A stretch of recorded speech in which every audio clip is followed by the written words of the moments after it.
नमस्कार, DN100 में आपका स्वागत है। मैं इकराम अंसारी। आज हम मौजूद हैं वार्ड नंबर 79 में, जो सुरेंद्र थापा जी हमारे साथ हैं। इन्होंने अपने प्रत्याशी के रूप में दावेदारी की है, जो कि इलेक्शन इनको पार्षद का लड़ना है। अब हम जानते हैं कि क्या तैयारियां। सर, नामांकन आपने किया है, इसमें आपका क्या कहना है?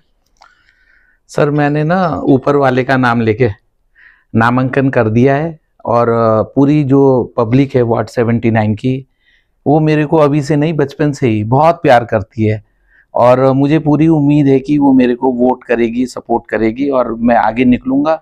और मेरा जो मेन उद्देश्य है समाज सेवा है और मैं समाज सेवा के लिए ही वार्ड से प्रत्याशी के रूप में अपने आप को किया, ताकि मैं और ज़्यादा मजबूती से समाज सेवा कर पाऊँ, लोगों को समर्पित भाव से कर पाऊँ। अपना नॉमिनेशन किया है पार्षद के रूप में वार्ड 79 से, निर्दलीय के रूप में। और मैंने 3 वो छांटने होते हैं, तो ईंट, गिलास और एक और था, तो वो उनमें से एक मुझे कल शायद मिल जाएगा चुनाव चिन्ह। और लोगों को मैं दोबारा कहना चाहूँगा कि भाई, समर्पण की भावना से ही मैं उन लोगों के साथ करूँगा और लोगों को पता है मेरा बिहेवियर कैसा है, मेरा नेचर कैसा है।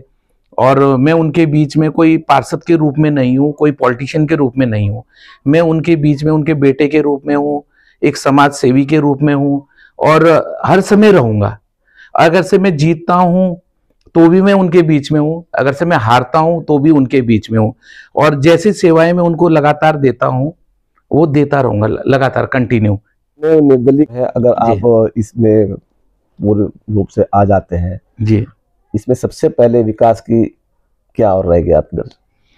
सर देखो, बिजली, रोड, पानी तो करना ही होता है सभी को, है ना। और आजकल ये सब चीज़ें ऑटोमेटिक है। आप जितने पोल में लाइट लगे हुए हैं, ये सब आजकल ऑटोमेटिक प्रक्रियाएं हैं, चलती रहती हैं और हम करते भी हैं इसको फॉलो करके। लेकिन मेन चीज़ होती है कि जब हम लोग देहरादून जो राजधानी है हमारी, आज हमारी मॉडर्न बनती जा रही है, बहुत अच्छे हम लोग उसमें आते जा रहे हैं, अच्छे उसमें आते जा रहे हैं। तो बेसिकली जो मतलब मेरा है कि छोटी छोटी चीज़ें जो हैं, उसी से मतलब बड़ी चीज़ें होती हैं।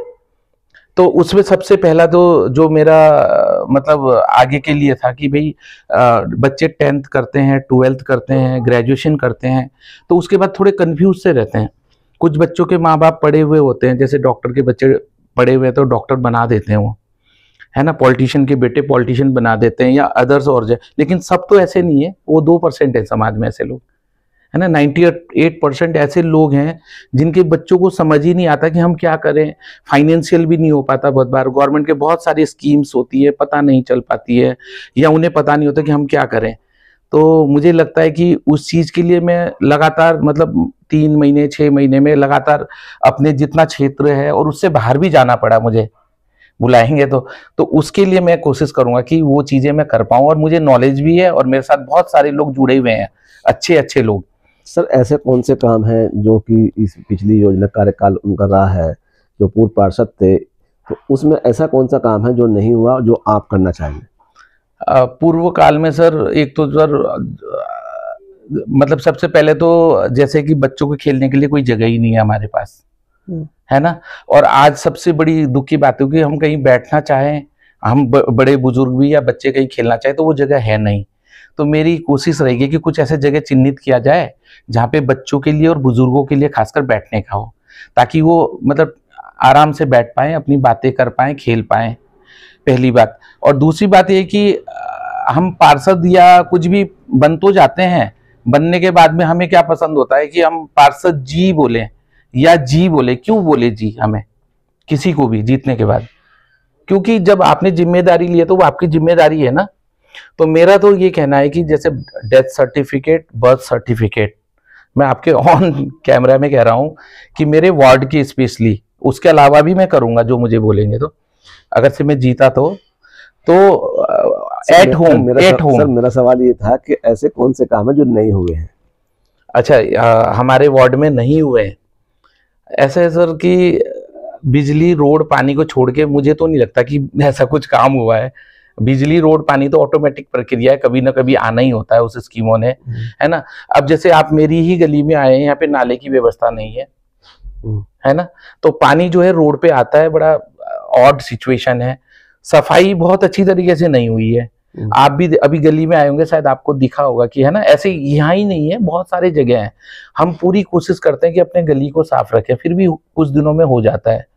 और मैं चाहता हूं कि नगर निगम से वो सुविधाएं हमें मिले या ना मिले, लेकिन अगर से मैं किसी पोस्ट में होऊंगा तो मेरी बात की वैल्यू होगी, लोग और ज्यादा मेरे को वैल्यू देंगे। हालांकि अभी भी देते हैं, ऐसा नहीं है, पर पोस्ट में और वैल्यू बनेगी ना मेरी।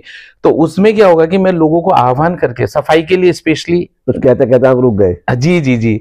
सबसे पहले तो मैं DN100 चैनल को धन्यवाद कहूंगा कि आपने मुझे मौका दिया एक, और आपके वीडियोस को तो वैसे मैं लगातार देखता रहता हूं, और आप अच्छी अच्छी मुद्दे उठाते हैं और निडर भी हैं, और अच्छे मतलब जिनको जरूरत है आप वहां पहुंचते हो, सबसे बड़ी बात है।